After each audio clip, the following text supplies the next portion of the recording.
Hello, everybody.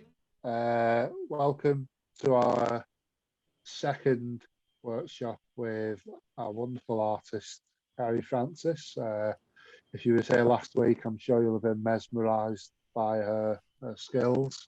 Just want to say thank you to William Kinnan Valley for the support for this, and also thank you to Tesco's Bags for Help for funding the event.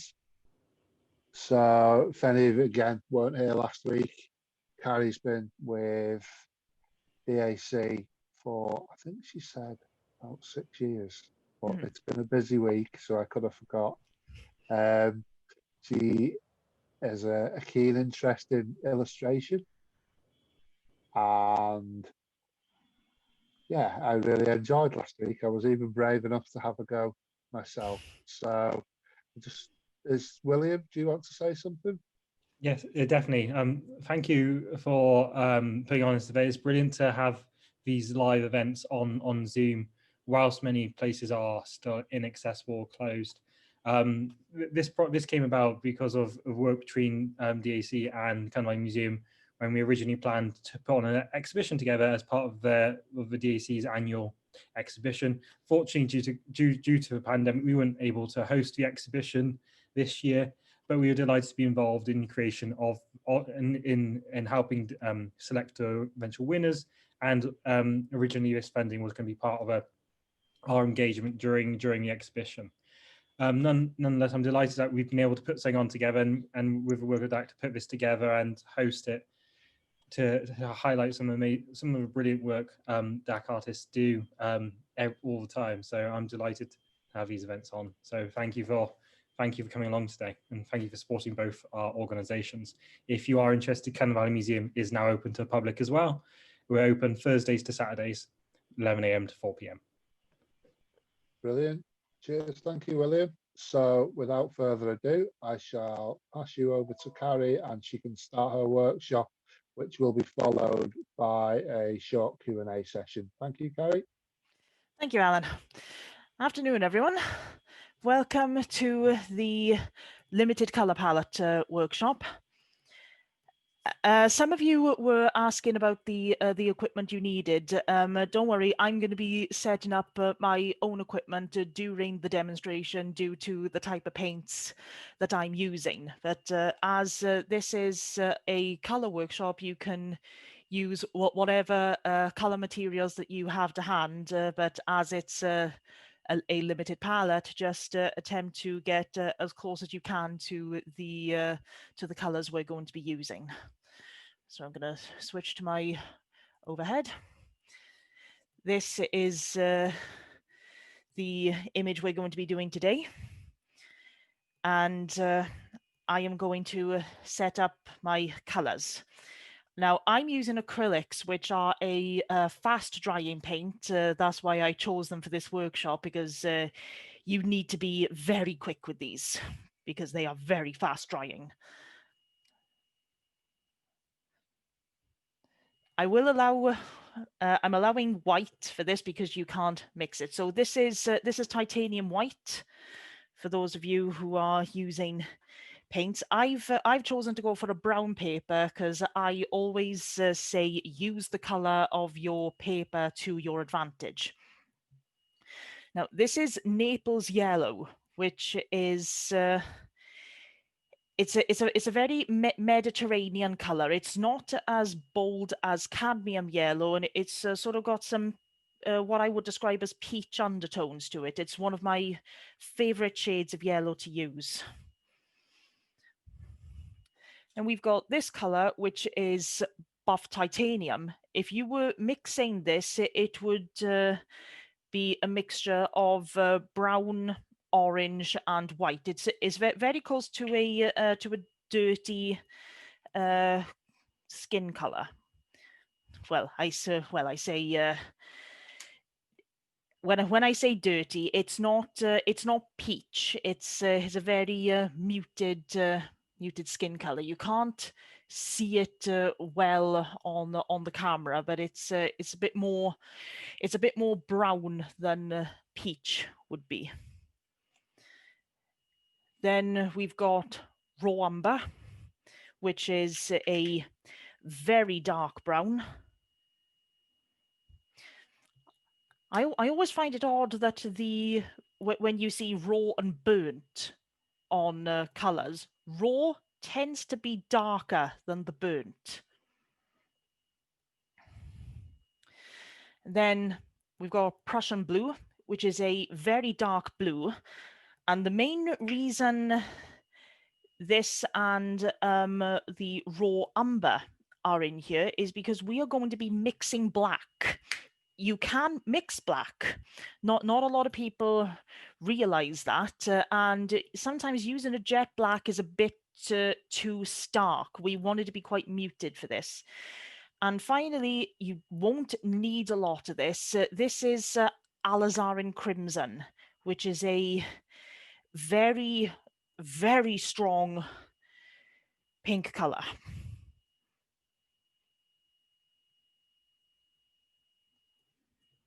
That's literally all you're going to need is a small dollop, which is what I am going to be mixing, using to mix the orange tones in this image. Right, so there's the color palette. There's your white, Naples yellow, buff titanium, raw umber, Prussian blue, and alizarin crimson. Okay, I'm going to be using 3 brushes today. A relatively small one, sort of a square, medium-sized brush, and then a larger but not too large brush for the larger areas. And I have 2 pots of water. I always advise using 2 pots of water when you're doing painting, because with the first pot you can get rid of most of the paint residue in from your brush, and then you dip it into cleaner water to make sure it's perfectly clean before moving on to the next color, especially if you're dealing with white. Okay. So because of how quick this is going to have to be, I am going to start with the eyes. So I'm going to go in straight away with the buff titanium. I'm actually going to just dab off a little bit there. So I have put down a sketch for this. And I know some of you won't have had, well, you won't have had the time yourselves to have done this, but this I did purely for convenience in this case, just so I don't have to worry about the anatomy of the piece whilst showing you the technique. A tiny bit of raw umber, because there is a shadow on top of the white of the eye that any person studying to draw portraiture will learn at some point.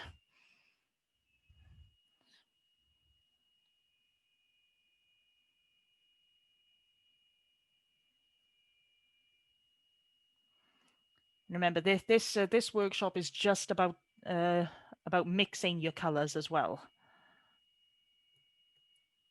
So mix a bit of the raw umber with the buff titanium for the second eye,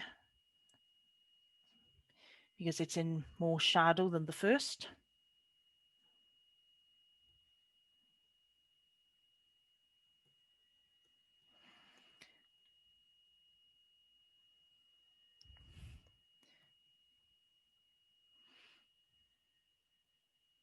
Like most art materials, paint is very, very adaptable. You can use it to do really fine work, like you would have seen with the Dutch masters, and what I'm going to be doing here, which is what can only be described as a little bit more haphazard, or slapdash. Yeah, slapdash. That's the best way to put it.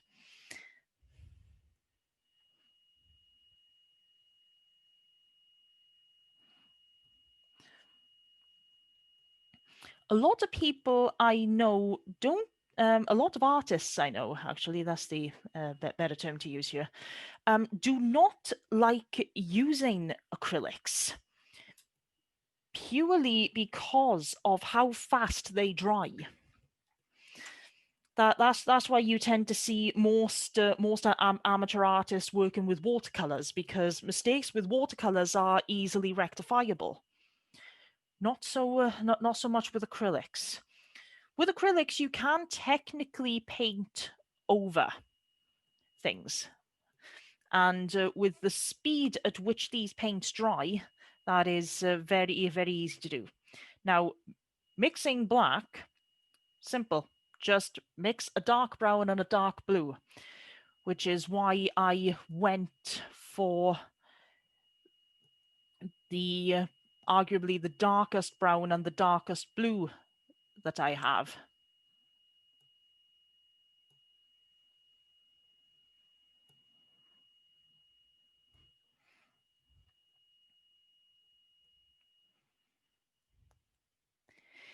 It's not the cleanest black, but when you don't have a black, this works as a backup.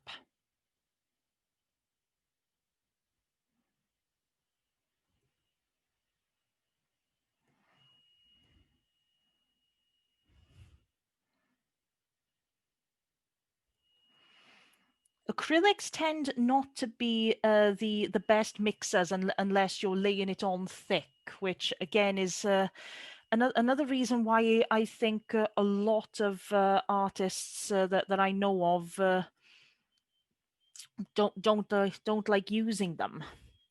Is they prefer to take their time, and when you've got paints like watercolors, which are so easily blendable, that tends to be more the go-to for amateurs and professionals alike. But what a lot of people don't realize, and this is something I actually didn't learn until uni, is that you can water down acrylics. They tend to be a lot more vibrant than watercolors, but then you can also go bold with watercolors. There's these constant stereotypes with paints that a lot of artists just end up trying to break, because that was what we were taught in my in my years at uni. Just break the rules, because all these things are so much more versatile than what you've been led to believe up until now.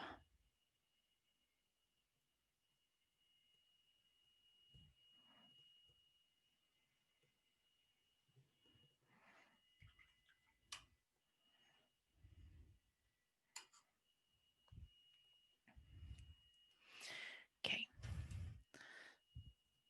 Now I'm going to go in with the larger brush and start filling in the primary areas of the face. So this is where I'm going to bring in my Naples yellow. Forgive me if the piece moves around a lot, because this isn't attached to a pad. So we're mixing titanium white, Naples yellow, buff titanium, and I'm actually going to put in a touch of alizarin crimson. And as you can see there on the camera, you do not need a lot of alizarin crimson, because it is a very, very bold pigment.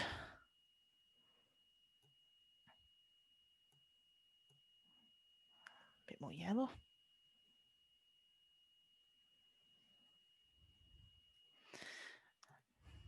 And we're going to go in here.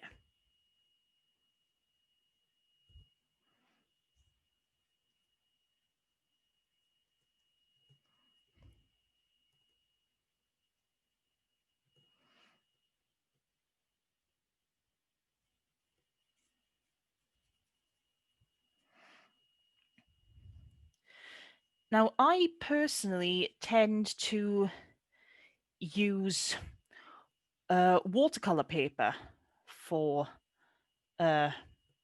paints, including acrylics, especially the more heavy-duty watercolor paper, which is close to the it's closer to the 300 GSM, but between 3 and 600 GSM, because that paper is far more resistant to buckling. It is a very heavy duty watercolor paper that is built especially to resist buckling. And I found I tend to like working with other paints with this with watercolor paper as well.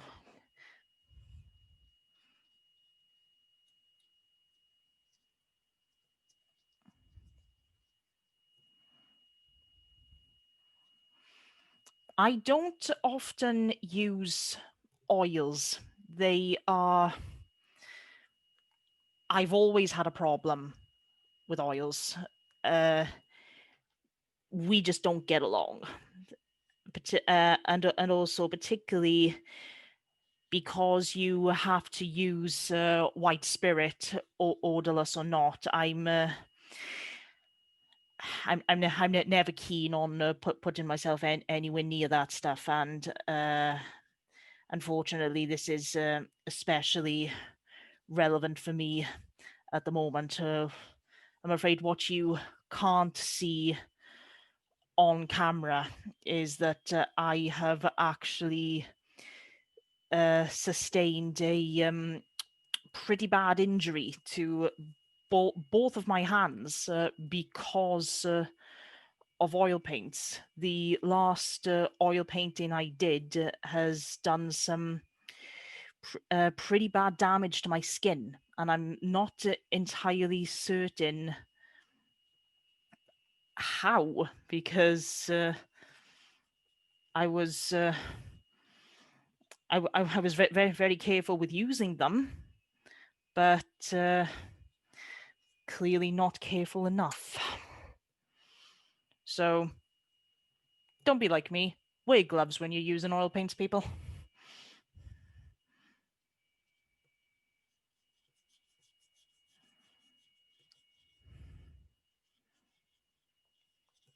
Now, as you can probably see on camera,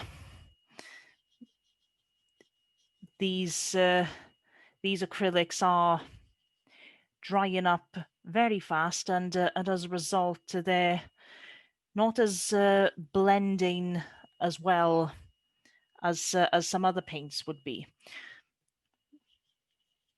which is fine for the time being. I'm not going for perfection in this instance. I have chosen these paints purely for the speed aspect to show you today.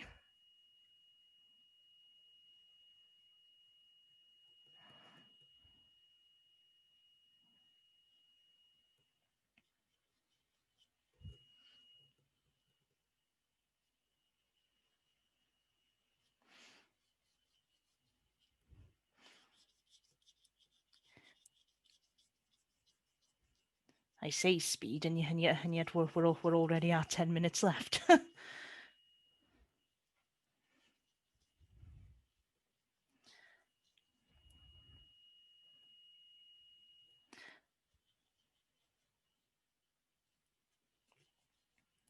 Some artists like to blend as they go on the paper. I'm not one of those sometimes.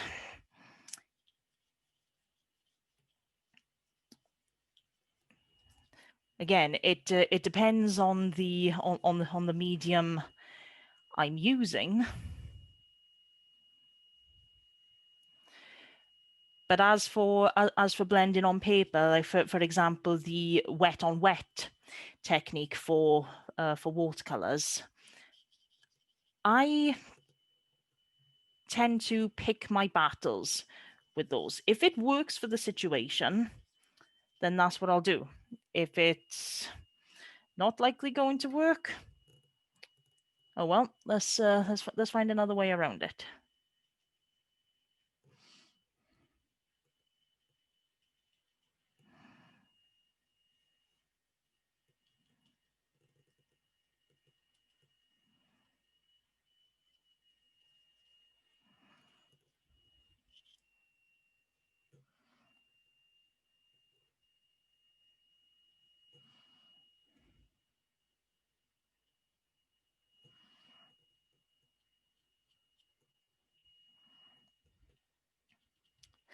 About time I finally gave this gentleman a nose.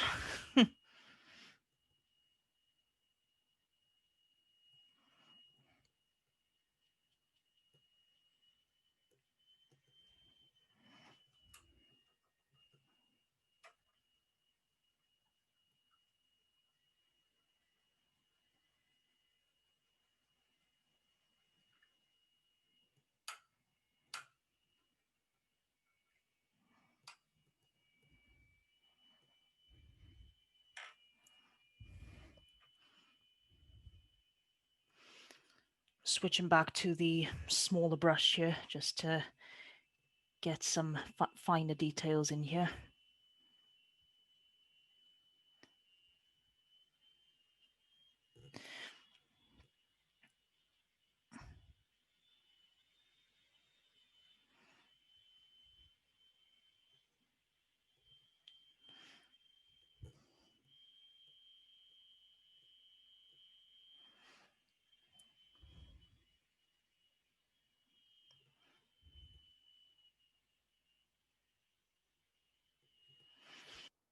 Okay, what I'm going to do, seeing as it's not going as quick as one would have hoped. When we're not going to finish this piece in its entirety today, due to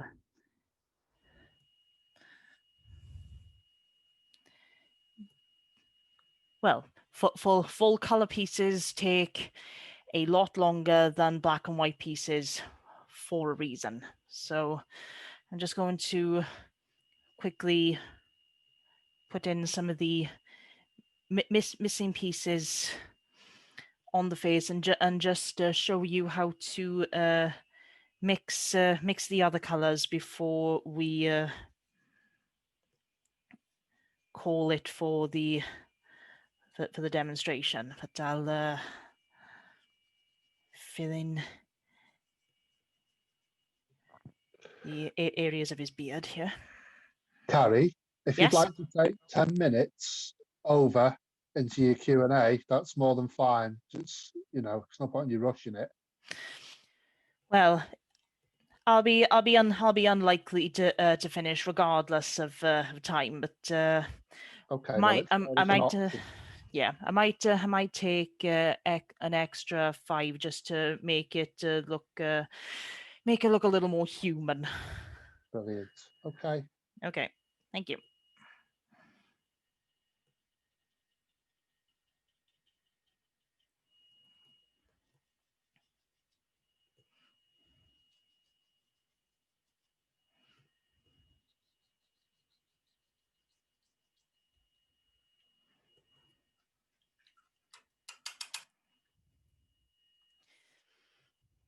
If you were working with limited supplies on a piece like this, as in you don't have a small enough brush, it is more than acceptable to get a pen or a similar finer implement to work around some finer detail areas like the eyes.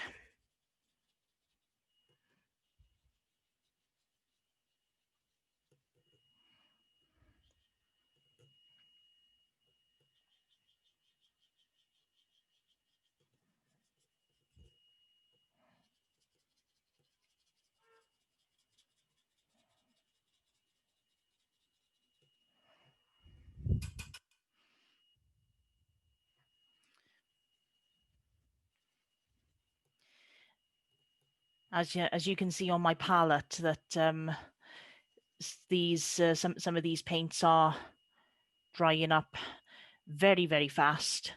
I personally do not like to waste my paints. If I have any paint left over after a session, I actually tend to put it back inside its container, especially when you're dealing with a paint like acrylics. They will stick. They will dry hard, and they will stick to and damage your palette. So if you do work with if you do work with acrylics, don't leave them overnight on a palette, because that will you will have wasted some good paint, and you will also have irreversibly damaged your palette, because especially if it's laid on thick, it'll be nigh on impossible to get off once it's dried.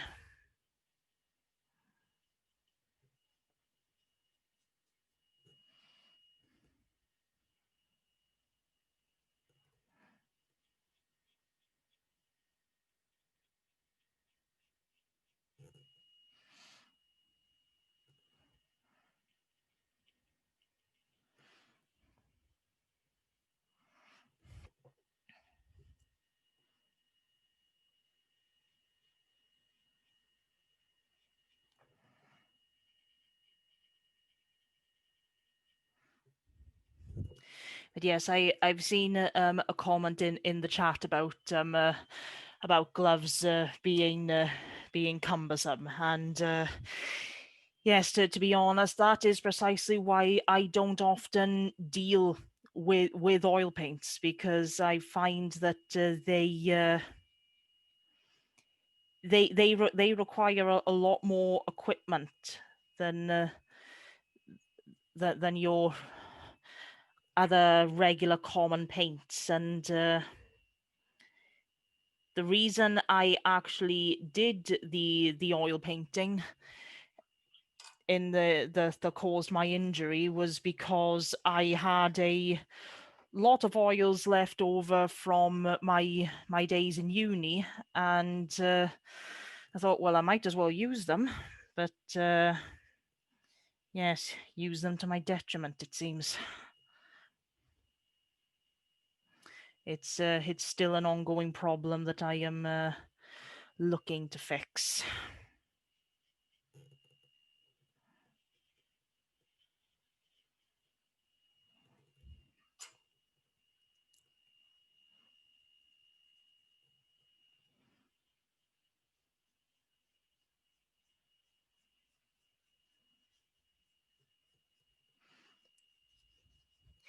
And you see what I mean by you can easily go over acrylics, but the blend is the mistake blend is still very obviously there. So it will take some layering, but it is possible to correct that.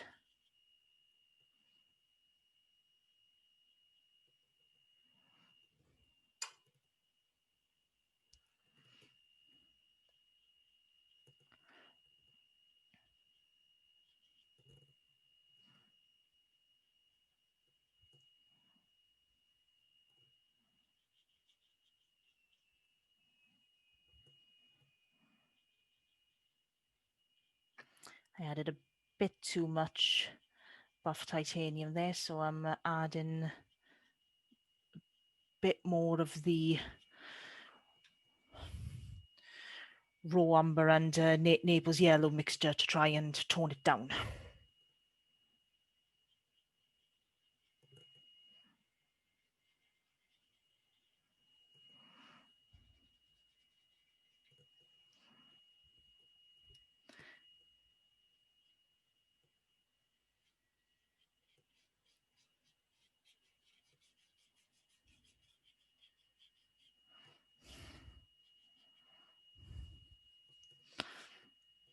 Sometimes you don't need to go overboard.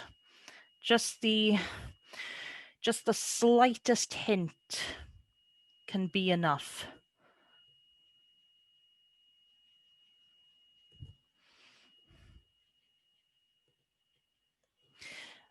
And I will say I am telling you that as a blazing hypocrite. So learn from my mistakes, people.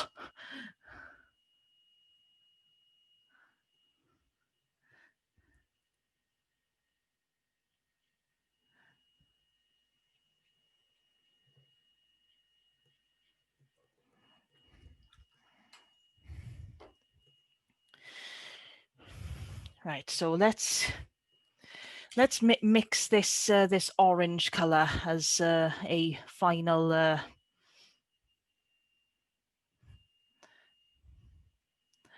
part of this. So mostly Naples yellow, and again just the smallest hint of alizarin crimson, because you don't want to overpower it.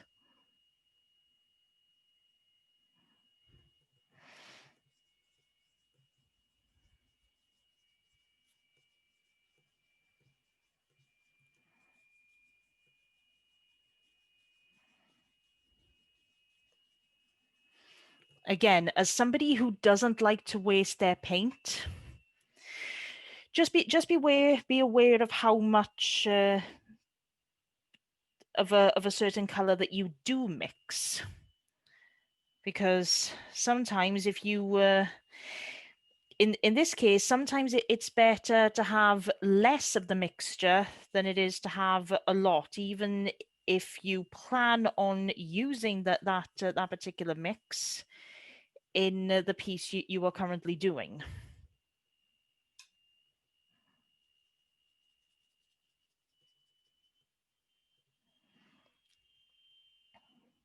A bit more of the crimson.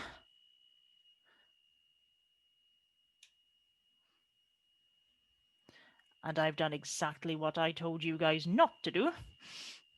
So there's a bit too much in there.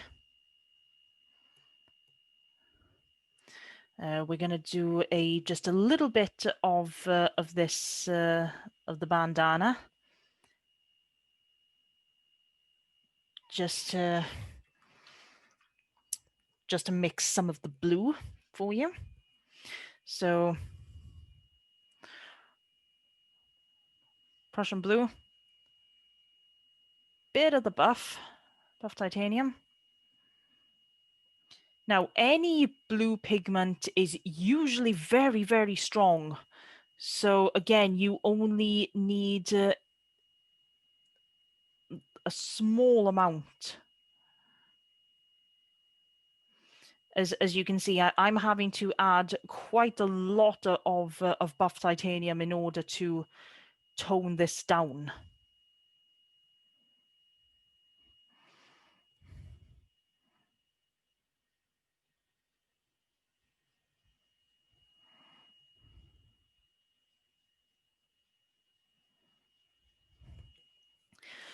Because colors have this thing that's called permanence, and that can mean a couple of things. It can mean how strong the pigment of the color is, but it can also mean how lasting that color is, how long it takes to fade.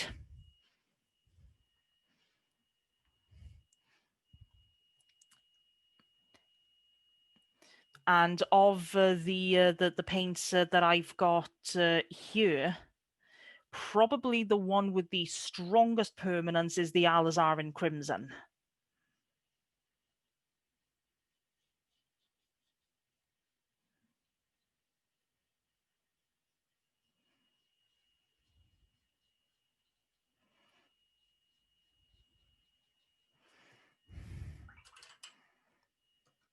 Okay, and finally, to finish off,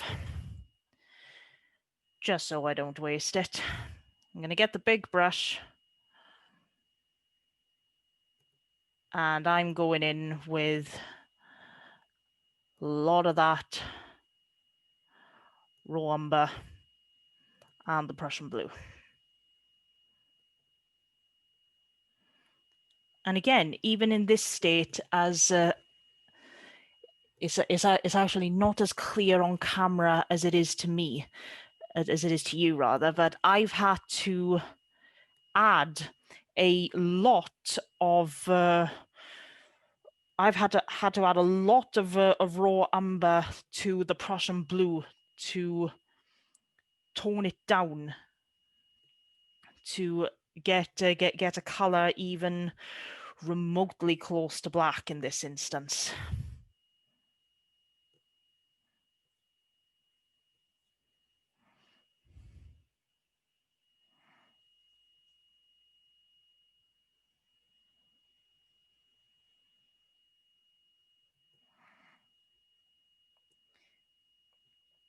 And as you can see, the blue is coming through a bit more than it should be here, but that's my mistake of mixing the ratio incorrectly.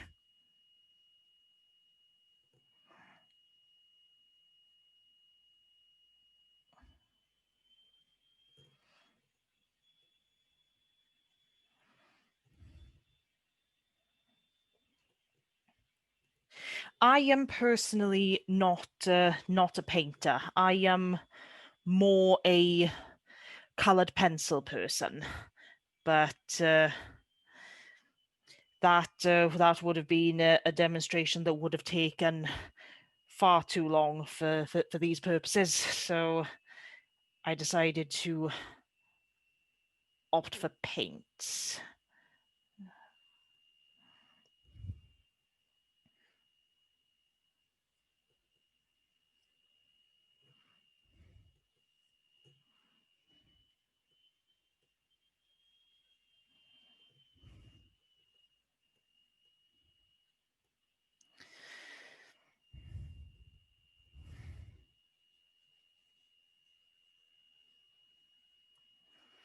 Okay, it's not perfect, but that is a basic introduction to how to work with a limited color palette. Thank you. Okay, I'm going to invite everyone else into the room now. So just remember, keep your cameras off if you don't want to be seen or recorded. We've got one hand up already. That's Rosie. So I'll bring you in first.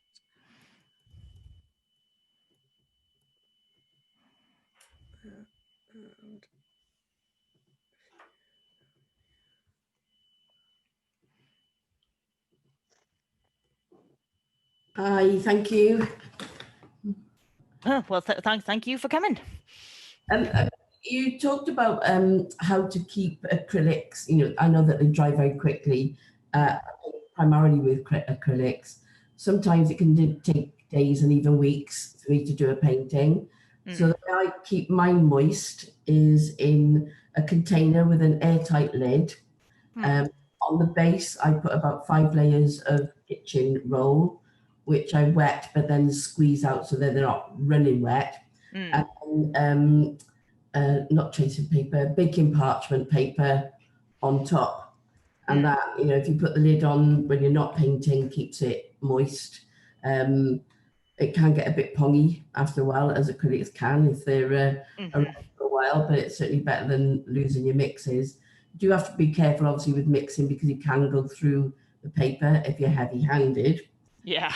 Or mouthed, whichever, in my case. So that was my little tip, but I wanted to ask you as well, because I'm always on the lookout for long-handled brushes, where you get your particular brushes and what makes they are.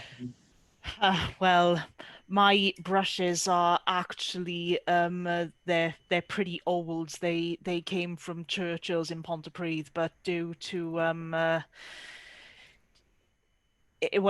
this was actually pre-pandemic, but he was basically forced out of his shop. So unfortunately, my main place where I got brushes actually closed down, and I've struggled since to get them.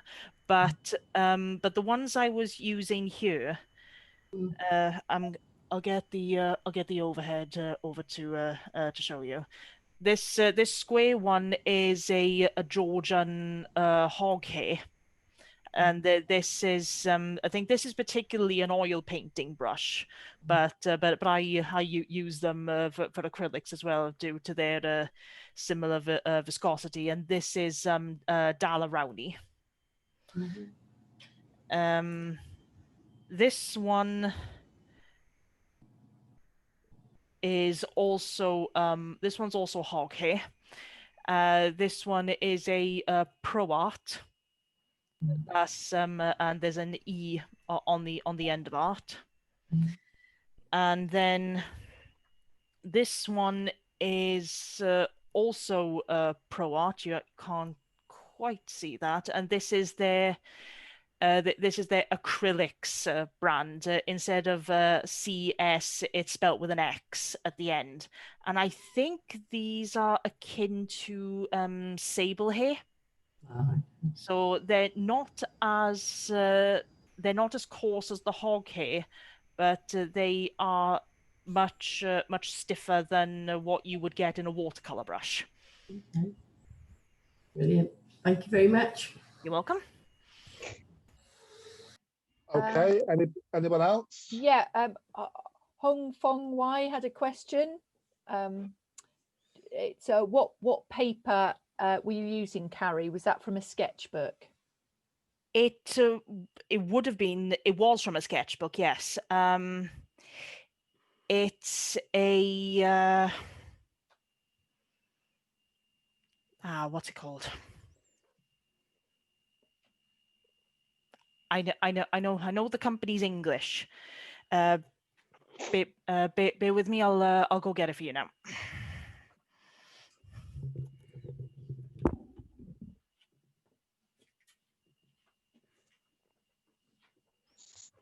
So one of the things that I've been trying to do in amongst all our openings and closings of lockdowns is trying to get some kind of membership discount set up with an art shop that's in Cardiff town centre in one of the little lane shopping centre things that run through Cardiff. So I will chase that up, and it'd be nice if they could maybe offer some kind of loyalty discount if people purchase from them. I think you can purchase online. That would probably work quite well for us. Of course, I left the sketchbook downstairs. Let's get the overhead. Try to. That's the one, Rosie. Right, this is the company of the sketchbook, Artco, and it's a craft book. Craft spelt with a K, and that craft word is a word that you generally find attached to brown paper sketchbooks.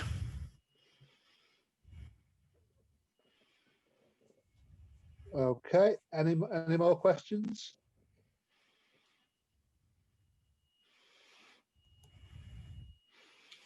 Yeah, I've got a question, Carrie. Are you actually going to finish that painting? And if so, will you be able to share it with us when you do? I'm keen to see it finished.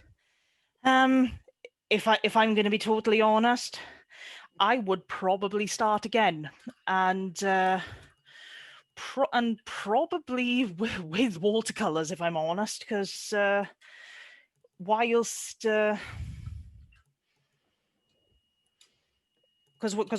it's good to work with acrylics now and again to work on your speed. So sometimes you just gotta ask yourself, what does the piece need, and if it needs watercolors, just use that. Because because sometimes you've got to be aware of. It's not a case of what do you want to do with it. It's more what will work best for the piece. So it's a mixture of what can you do and what do you want to do, and what's the best way to approach the piece. Okay. Oh, we've got another question. Would it work with tempera? I have actually never used tempura. So I honestly wouldn't be able to answer that, because it's a medium I've never used.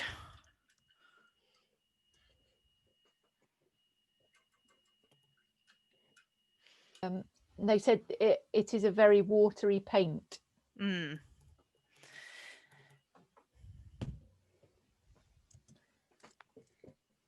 Could work. Well, depends how good you are with you using the medium. Yeah.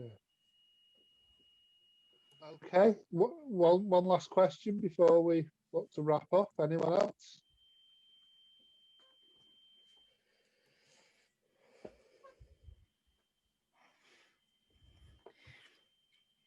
No.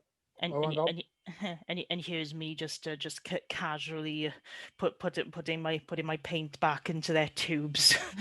A comment from Catherine Gwillam. She said, "You are a wonderful teacher. It's been fascinating watching this and extremely hypnotic and calming." And I agree. I've so enjoyed watching it. It really was hypnotic. I was absolutely absorbed to the point where I might even try it myself at some point. Wow. Oh, thank you. So Dave. Dave Peacock has a question. Go ahead, Dave. Okay, very quickly. Again, thank you. Absolutely stupendous. I feel a bit like dangling in the lion's den here, artistic skills. I don't know how to sketch very well, so I was thinking about cheating here, but I don't know if it's possible. And that is, a lot of people have access to printers and the like, and you can get canvas paper up to G3 or 300 GSM, and you can reduce photographs down to sketches. Very fine sketches if you get a bit of know-how. Is that feasible for practice rather than anything else, basically, or is it a definite no-no that connected to that? So in other words, reduce it down to a very, very fine sketch on of something you're familiar with, high weight GSM canvas type paper, printable paper, and then using that as the base to which to build your skills on. I do know of some people who do that. I'm just gonna check what the name of this is, because I know a lot of people who are very who are not confident with sketching use this as well. Yeah, I think this is it. It's called trace down paper. So what you do with it is, if you get a printed photograph, if you get that, put the trace down paper under that, and then put the paper that that you're going to be painting or drawing on under that. Then with a sharp tool like a pencil, go over the outline of the photograph, and what the trace down paper does is it creates a graphite like trail of wherever you've pressed your pencil, so that will the trace down paper will give you a sketch from a photograph. Thank you, that's fascinating news. Thank you. You're welcome. Okay, anyone else?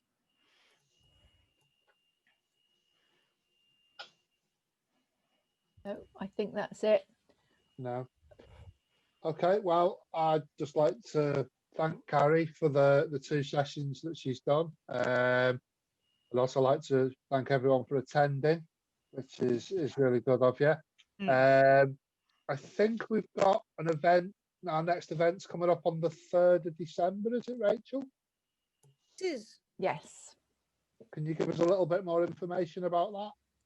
Yeah, it's the 3rd of December. It's International Disability Day, or International Day of Disabled People, or however you phrase it. But we're having a bit of a doodah with people coming to say stuff and perform stuff, and you never know what might happen. So it's a bit like this. Starts off webinar-y style and then goes into everybody in the room. I'll pop the in the chat the link.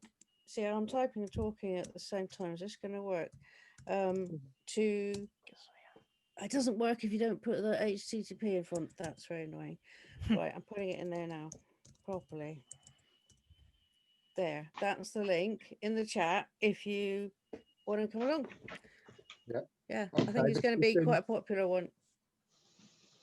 There seems to be an interesting selection of speakers, and the poster also mentions special guests. Yes, there's So, 2 special surprises. wow.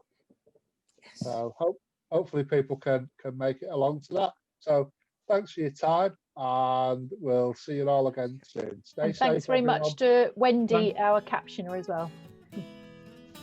Thank you, Alan. Okay. Thanks, everyone. Okay, thank you.